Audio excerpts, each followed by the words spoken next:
And I'm your host today for this edition of the Bringing the Zoo to You. One of my favorite things to do because we get to go some really cool places, and today is no exception. We are here at the Fragile Kingdom in the Desert's Edge habitat, which is very popular with a lot of our guests at Brookfield Zoo. So it's currently not open, so this is really kind of a sneak preview. We're in the process of getting this habitat ready for guests to come back shortly. Once we get the word from the officials that we're ready to open, we're going to let you back in here as soon as possible. So we're doing lots of kind of renovation to make sure that it's safe for people and animals. But until that time, you get this sneak preview we're going to give you of two really cool species that live here at Brookfield Zoo. And the one I'm in front of right now is one that's super special, and that's the bat-eared fox. Coming up, Katie's with me today. She's doing the video, and I want to make sure you can see this amazing carnivore. And this is a fox, a true fox, and so it is part of the canid family. It's related to dogs, but super different than the dog you might have at home as a pet. The bat-eared fox live in Africa. They live in East Africa and South Africa on the savannas and in really arid regions. And they're a really different type of canid or dog species because they are the only true insectivore of the dog family. So their diet is made up of about 70% of bugs, and specifically the harvester termite, which is one of their favorite.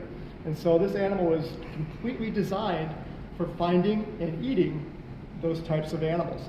Now, if the termites are in short supply, they have no problem eating other things too that they can catch and kill and eat, but they will focus on that insect. So you might notice those big ears, and that's of course why they get their name. They look at giant bat ears, and they are, I don't know if you can tell from the camera, they're about 5 inches long, and it serves really two purposes. One is they live in really hot areas, so it's almost like a radiator for them. It helps to purge off heat of their body in the heat of the day, but its main purpose is to find their food. Now, they do have a great sense of smell and great vision, but they use their ears to listen for the sounds of those bugs scampering and crawling around the ground.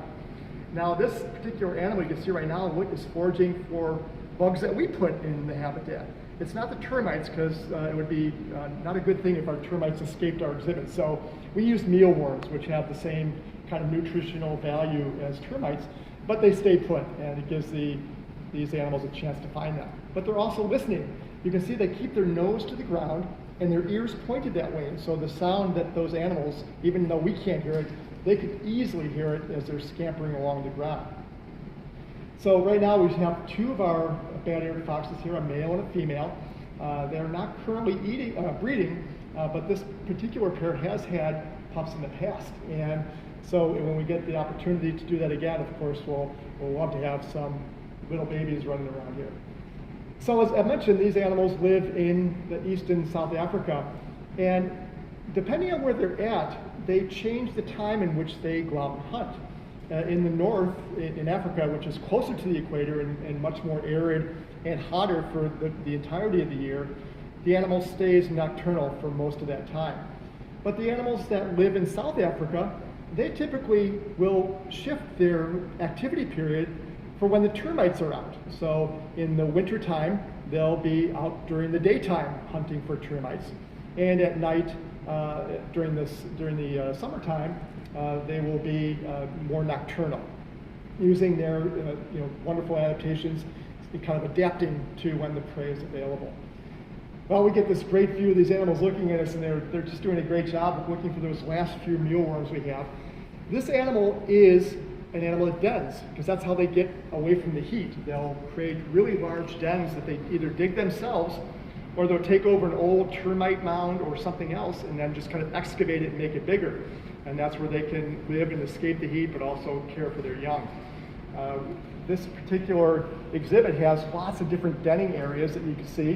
One, we have a denning box for them, but we have one that's built into the habitat as well. And so if you want, Katie, we can take our last look at the foxes here and show where they spend a lot of their time when they're sleeping. Absolutely. Any questions before we move on to that part? We do. We're wondering how many, we did mention that they have had young in the past. How many are usually in their litter about? Typically 2 or 3, I think, is normal for this species. but that can vary, one or two either way. They're very good parents. The dad can spend a lot of time taking care of the babies while mom's out hunting, or vice versa. And so you just have to have enough kids that you can take care of them and provide enough food. Do you know if this exhibit has been around for a while? Do you know when it was built? Yeah, this one, back in the 70s, when this interior used to be the Lion House, they created a habitat called Predator Ecology, which was all about small predators. And so this was one of the first really immersive exhibits we built in this area. And decades later, it's become what is known as Fragile Kingdom, where we have the two areas, the forest on one side and Desert's Edge on this side.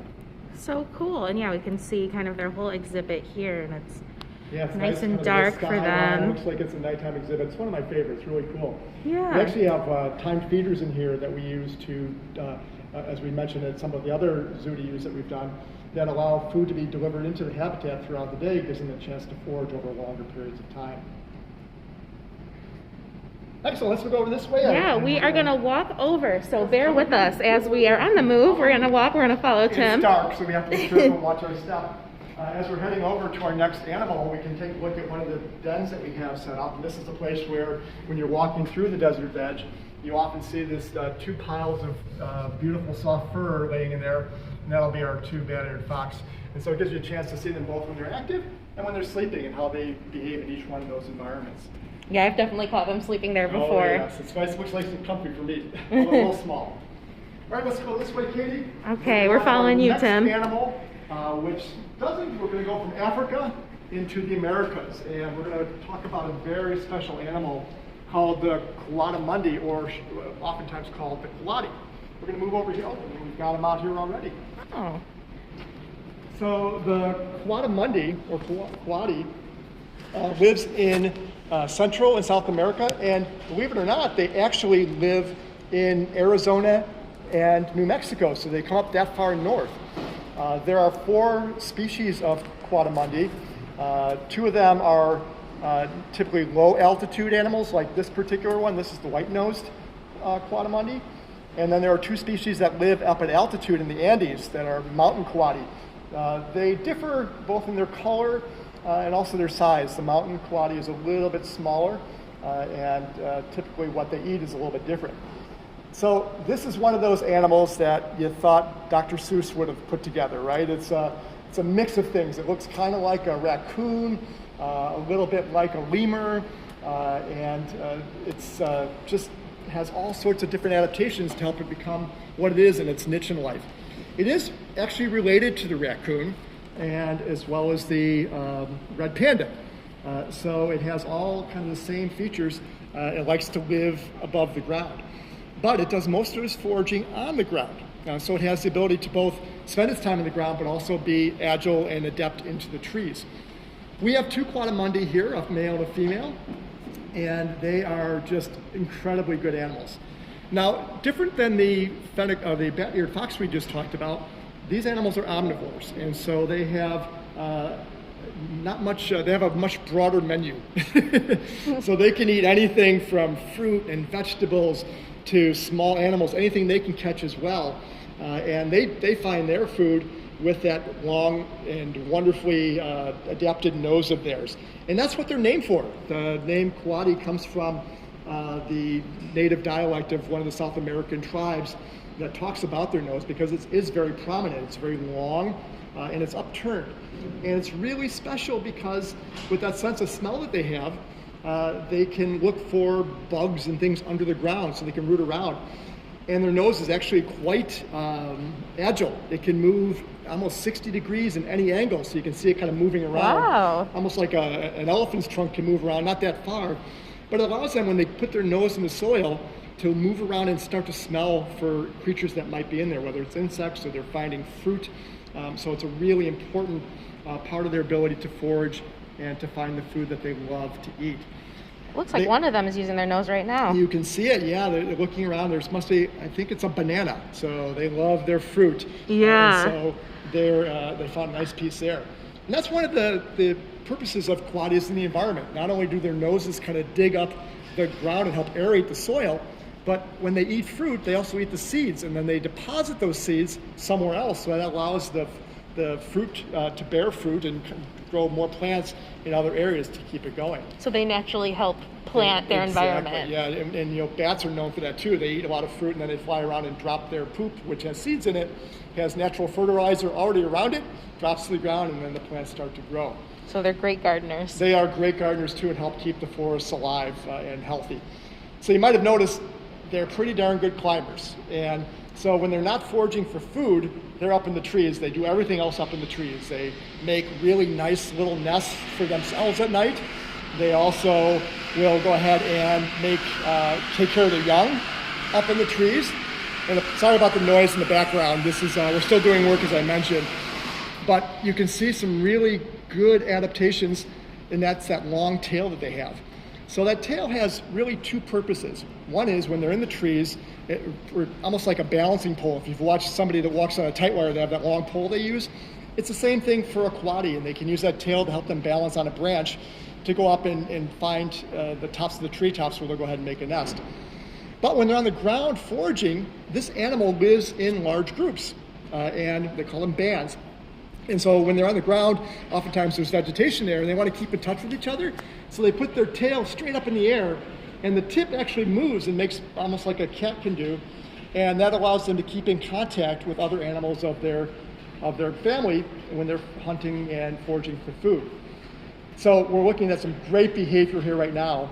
As you know, I'm one of the enrichment experts here, and so my job is to help provide enrichment that produces this wonderful behavior. So they're using lots of muscles and their adaptations with their paws. Like raccoons, they have very dexterous appendages to help them find and pull out food. But of course, you need the balance and strength to do that. And oftentimes their food doesn't just come running to them. They have to pull it out of things and get underneath logs or rocks to get those things. So they need strong muscles and adaptations like their long nails that are always out to help them dig and to find and forage for food. So that kind of helps them encourage those natural behaviors. Exactly right. So that's what enrichment does.